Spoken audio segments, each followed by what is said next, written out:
ഇതാര് പാവാടയും ബ്ലൗസും ഒക്കെ ഇട്ട് തനി ഓണം ഇങ്ങ് കൊണ്ടുവന്നോ? അതെ, ഓണായിട്ട് ഈ ഡ്രസ്സിൽ വരാന്ന് വരുന്നത്. പക്ഷെ നല്ല രസമുണ്ട് കേട്ടോ. പാവാടയും ബ്ലൗസും ഒക്കെ ഈ കാലഘട്ടത്തിൽ കാണാൻ കിട്ടുന്നില്ല.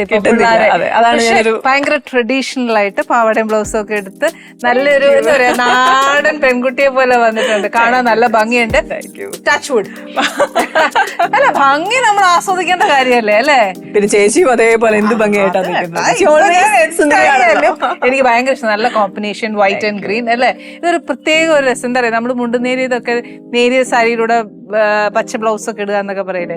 പക്ഷെ നല്ല രസമുണ്ട്. വരൂ, ആദ്യമായിട്ട് ഒരു കൊച്ചു കുട്ടിയെ കൊണ്ടുപോകുന്ന പോലെ ഞാൻ കൊണ്ടുപോകും. പാവാട ബ്ലൗസും ഒക്കെ ഇട്ട് വരുമ്പോ വരൂ കുഞ്ഞേ.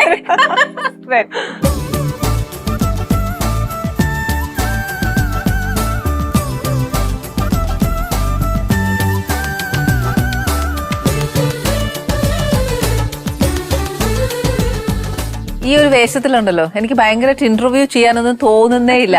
ആദ്യം ഞാൻ ചോദിക്കേണ്ട കാര്യം എന്താ അറിയോ? മോളെ സ്കൂളിൽ പോയോ, പഠിച്ചോ എന്നൊക്കെ ഭയങ്കരമായിട്ട് ചോദിക്കേ. രണ്ട് സൈഡും മുടിയൊക്കെ പിന്നിയിട്ട് പാവാടയും ബ്ലൗസും ഒക്കെ ഇട്ടുകൊണ്ടിരുന്നിട്ട് ഇങ്ങനെ വന്നിരിക്കുന്ന ഒരു കൊച്ചിനോട് ഞാൻ എന്നാ ചോദ്യം ചോദിക്കാനാ? പക്ഷെ എന്നാലും ഓണമല്ലേ അല്ലേ? ഓക്കെ, ഞാൻ ഓണത്തിന്റെ സമയത്ത് കുറെ കാര്യങ്ങൾ ഇങ്ങനെ പറയാറുണ്ട്. അതായത് നമ്മൾ ഈ പറമ്പിലൊക്കെ പോയി പൂ പറിക്കുക, അന്നേച്ച് അത്തപ്പൂ ഇടുക, അതൊക്കെ ചെയ്യാറുണ്ടല്ലോ. അന്നേരം ഹണി എങ്ങനെയാ ചെയ്യുന്നത്? How you celebrate Onam? ഞാൻ അങ്ങനെ ഒരു ഓണം ഭയങ്കരമായിട്ട്, ഓണം എന്നല്ല ഒരു ഫെസ്റ്റിവൽസും അങ്ങനെ സെലിബ്രേറ്റ് ചെയ്യുന്ന ഒരാളല്ല. ചെറുപ്പത്തിൽ എനിക്ക് തോന്നുന്നു സ്കൂളിലൊക്കെയാണ് അതിന്റെ സെലിബ്രേഷൻ കുറച്ചും കൂടി ഞാൻ എൻജോയ് ചെയ്തേക്കുന്നത്. വീട്ടില് നമ്മൾ 1-2 ഇലയോ അങ്ങനെ വലിയ പൂവൊന്നും കാണില്ല, എന്തെങ്കിലുമൊക്കെ വെച്ചിട്ട്. അതൊരു വേണം എന്നല്ല, ചില സമയങ്ങളിൽ മാത്രം മനസ്സിൽ തോന്നുമ്പോൾ ചെയ്യുന്ന ഒരു കാര്യം. അതെ, നമുക്കത് ഇന്ന് ഇന്ന് ചെയ്യാമെന്ന് സിസ്റ്റമാറ്റിക് ആയിട്ട് കൊണ്ടുപോകില്ല. അല്ലെ സദ്യ ഉണ്ടാക്കുവോ, അങ്ങനെ ആ സമയത്തിന് വേണ്ടി ഒന്നും പ്രിപ്പയർ ചെയ്യുവോ, അങ്ങനെയുള്ള പരിപാടികളില്ല. ഓ, അത് ശരി. വീട്ടിലും ആരും അങ്ങനെ ചെയ്യാറില്ല. ക്രിസ്മസും ഏകദേശം അതേപോലെയൊക്കെ തന്നെയാണ്. പള്ളിയിൽ പോകാറുണ്ടായിരുന്നു ചെറുപ്പത്തില്. ഇപ്പം പിന്നെ നമ്മൾ അവിടെ ഇവിടെയൊക്കെ ആയതുകൊണ്ട് അതും വല്ലപ്പോഴും ഒക്കെ സംഭവിക്കാറുള്ളൂ. അപ്പൊ ക്രിസ്മസ് അങ്ങനെ പ്രത്യേകിച്ച് അതിനനുസരിച്ച് ഫുഡ് ഉണ്ടാകും അങ്ങനെ ഒന്നുമില്ല. അപ്പൊ ആ പ്രത്യേകിച്ച് ഒരു സെലിബ്രേഷൻ അങ്ങനെ ഓണത്തിന് വേണ്ടി ഇപ്പൊ ഞാനൊക്കെ ആണെങ്കിൽ എന്നാന്നറിയോ, ഓണം വരുവാന്നേല് ഈ പറഞ്ഞ പോലെ ഈ പറമ്പിൽ കിട്ടുന്ന പൂക്കളൊക്കെ ഇട്ട ഒരു അത്തപ്പൂവേ ഉള്ളൂ.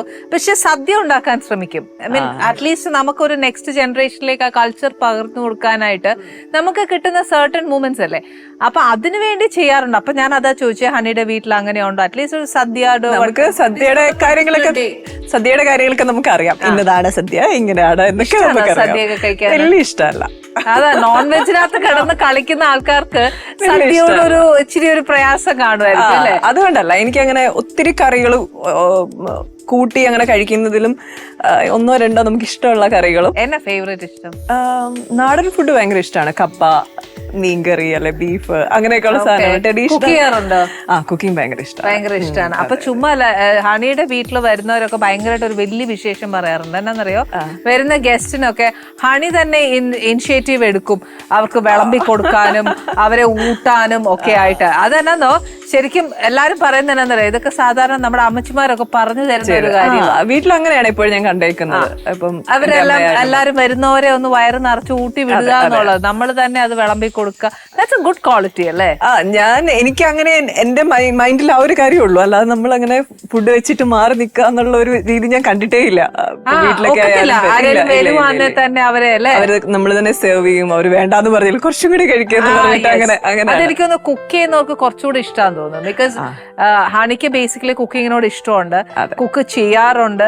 പിന്നെ നമ്മൾ ചെയ്യുന്ന ഒരു സാധനം even though it is so special ആണെന്നേല് അത് നമ്മുടെ അപ്പനും അമ്മയ്ക്ക് ആദ്യം കൊടുക്കുമ്പോൾ സെർവ് ചെയ്യുമ്പോൾ തന്നെ ഞാൻ ഉണ്ടാക്കുന്ന അവർ കഴിക്കും. എന്നാലും അവർക്ക് ഞാൻ കുറച്ചുകൂടെ ഹെൽത്തി ആയിട്ടുള്ള സാധനങ്ങൾ ഇപ്പൊ ഉണ്ടാക്കുന്നത്. നേരത്തെ ഈ കേക്ക്, ബേക്കിംഗ് അങ്ങനെയൊക്കെ ഉള്ള കാര്യങ്ങളുണ്ടായിരുന്നു. ഇപ്പൊ കുറച്ചുകൂടെ ഹെൽത്ത് കോൺഷ്യസ് ആയതുകൊണ്ട് ഞങ്ങൾക്കും കൂടെ ഒന്ന് പറഞ്ഞു ഒന്നുമില്ല, പച്ചക്കറി അല്ലെങ്കിൽ എന്തെങ്കിലും മീൻ അത് ഗ്രില്ല് ചെയ്യും, അങ്ങനെയൊക്കെയുള്ള ഫ്രൈ ഐറ്റംസ് ഇല്ല. ഒത്തിരി സ്പൈസസ് ആഡ് ചെയ്യാതെ, ഒത്തിരി ഓവർ കുക്ക് ചെയ്യാതെ, അല്ലെങ്കിൽ കുറെ പ്രോസസ്സിൽ കൂടി ഏറ്റവും ഓർഗാനിക് ആയിട്ട് പോവുന്ന രീതിയിൽ. അപ്പൊ മീനൊക്കെ നമ്മൾ കൊച്ചിലെ അങ്ങനെ കഴിച്ച് നമ്മൾ പഠിക്കുന്നില്ല. ഓക്കെ, ഇപ്പത്തെ രീതിയിൽ നോക്കുവാണെങ്കിൽ ഷവർമ, അൽഫാം അതൊക്കെ ഓൾമോസ്റ്റ് നമ്മൾ മറ്റേ മസാലാസ് ഇട്ട് കുക്ക് ചെയ്ത് ഒരു കറി ഉണ്ടാക്കുന്ന കൂട്ടല്ലല്ലോ.